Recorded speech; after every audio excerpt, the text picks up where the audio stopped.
everyone! Welcome po sa aking YouTube channel, Jonalyn Hansen. Ngayon po, magluluto ako ng seafood spaghetti. So, ito po ang aking ingredients sa aking seafood. Siyempre, yan, seafoods. Mayroong tahong, pusit, at shrimp. So, ayan siya guys. Tapos, kailangan natin ng kamatis, bawang, petersilie, and sibuyas.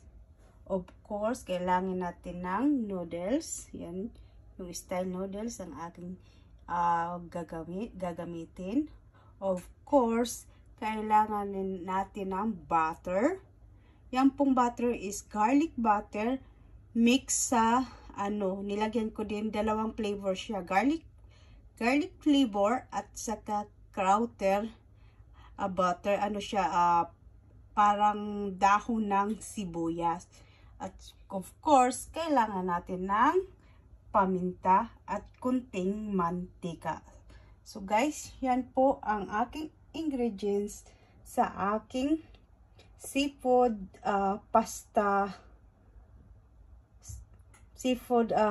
spaghetti or seafood pasta. So, samahan nyo po ako at umpisahan natin magluto. So, guys, yan na. Nakaready na lahat ang aking kaldero. So, mag-umpisa na tayo. So, first, mainit na yung kawali. Ilagay natin yung butter, garlic with krauter. Flavor siya. Itong krauter, itong may dahon na green at saka ito yung garlic flavor. So, dalawa silang flavor guys, pinagsama ko. So, ilagay natin sa kawali.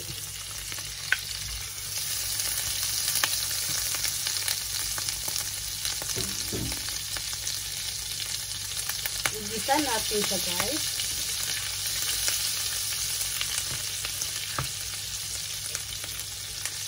Mix lang natin.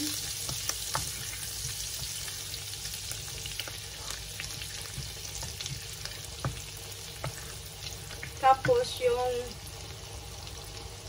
kaldero kumulo na rin mga nanay. So lagyan natin ng kunting olive oil.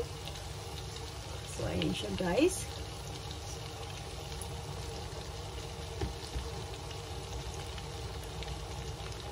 So mix lang natin. Pag lusaw na ang butter, lusaw na, tunaw na siya guys. Ilagay na natin ang bawang. Ito yung bawang.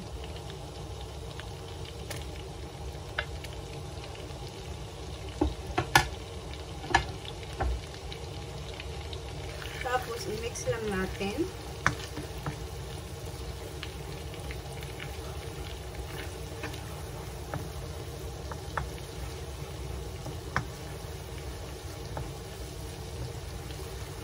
Hintayin natin mag golden brown, yung brown kunti ang bawang.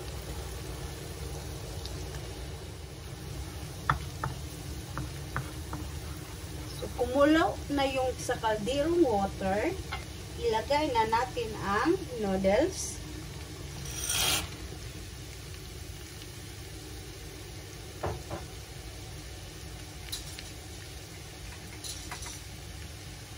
Tapos i-mix natin siya para hindi dumikit sa kaldero.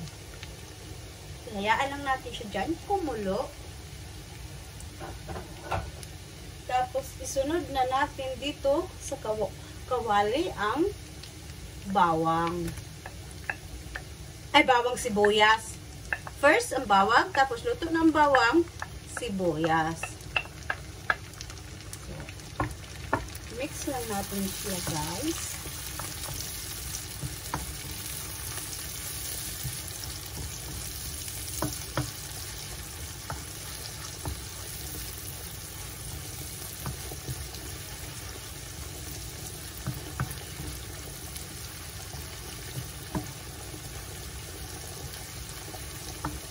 i-adjust natin yung apoy doon sa kaldero. Tapos itong sa kawali, i-mix lang natin siya hanggang maluto.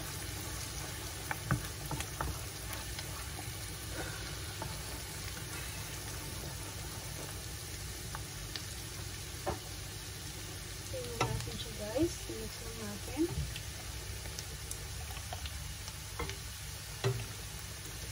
Ayan.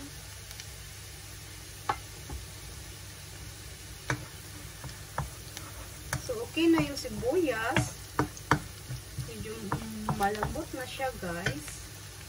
Ilagay na natin ang kamatis.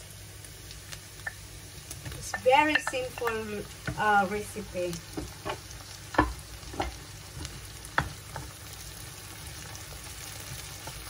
So, i-mix lang din natin hanggang maluto ang kamatis. Yung malambot na ang kamatis. So, mix lang tayo, mga nanay.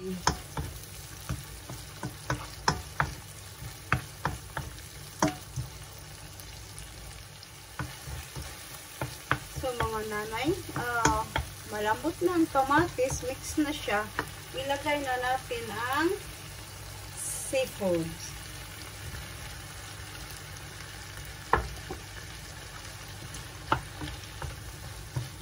Mix lang natin siya, guys,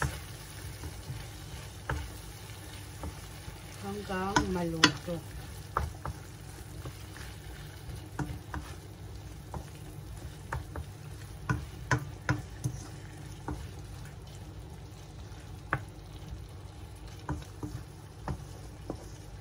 So, huwag man natin ukayin or haluin. Hayaan muna natin siya dyan.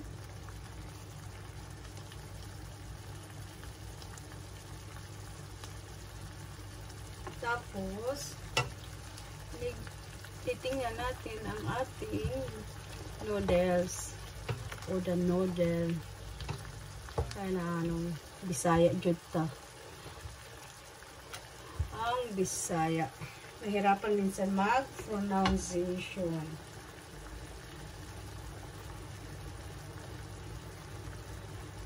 Dapat hindi malakas ang fire or apoy dahil yung madali siyang luto na sunog. So, dapat ang apoy is medium lang siya, guys. So, pantay ang pagkaluto.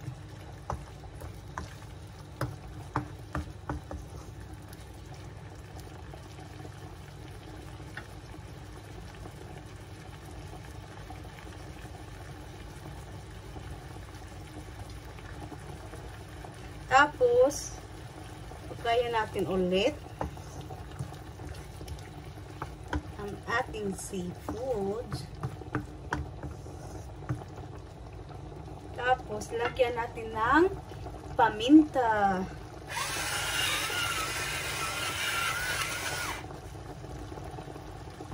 Tapos, pitaselye. Itong dahon na to, guys. Ilagay natin siya dyan. Parang mabango. Tapos yung pasta, mga 18 to 15 minutes, guys. So, depende din sa inyo. Kasi ayaw ko totaling overcooked siya. So, hayaan lang natin siya dyan. Hindi pa siya luto. Tapos, mix natin konti ang ating seafoods. Tapos, hayaan na natin siya dyan, guys, na maluto.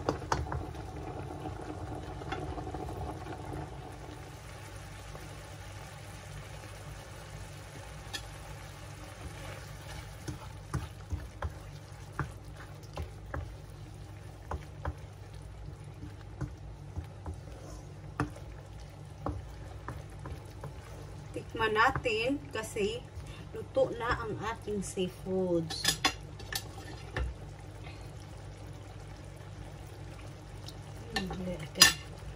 Ang sarap. Lagyan natin kunting olive oil.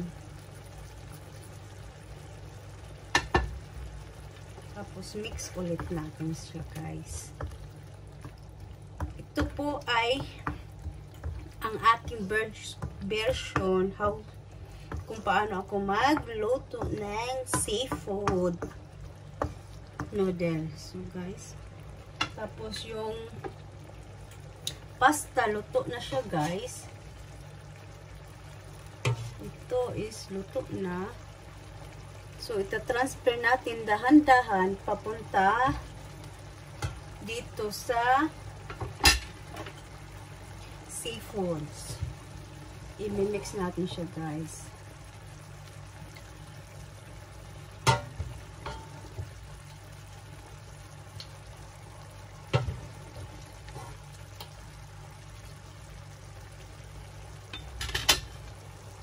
Meron akong salaan. So, maliit.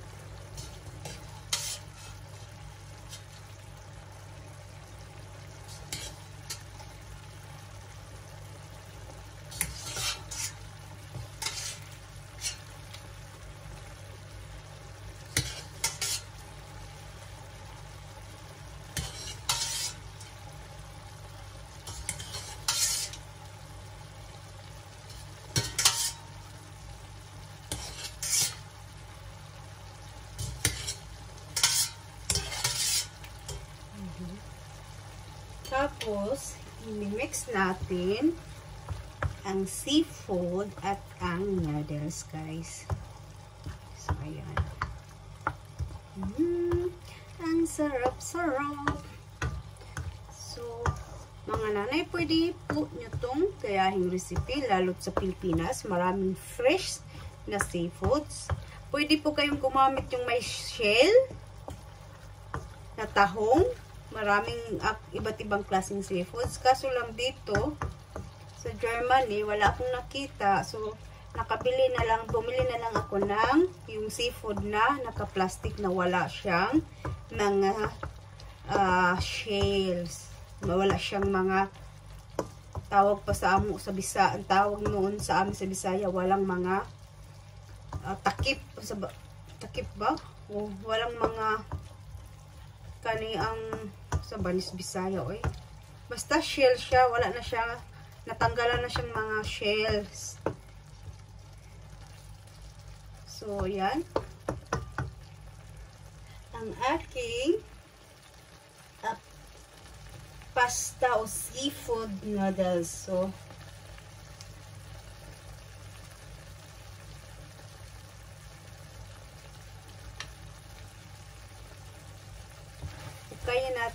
ukayin o haluin.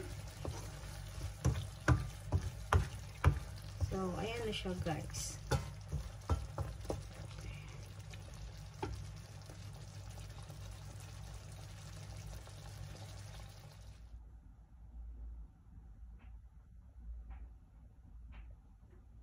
So, guys, luto na ang aking seafood noodles o seafood spaghetti. So, tikman na natin siya, guys. Ang aking seafoods noodles. So, ayan siya. Of course, ang ating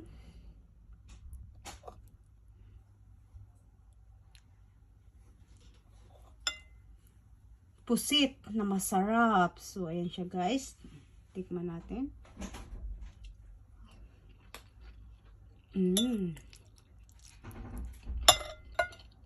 Ang sarap. So, tama ang lasa. So, pwede po yung gayahin mga mami, ang aking recipe. Thank you so much and God bless.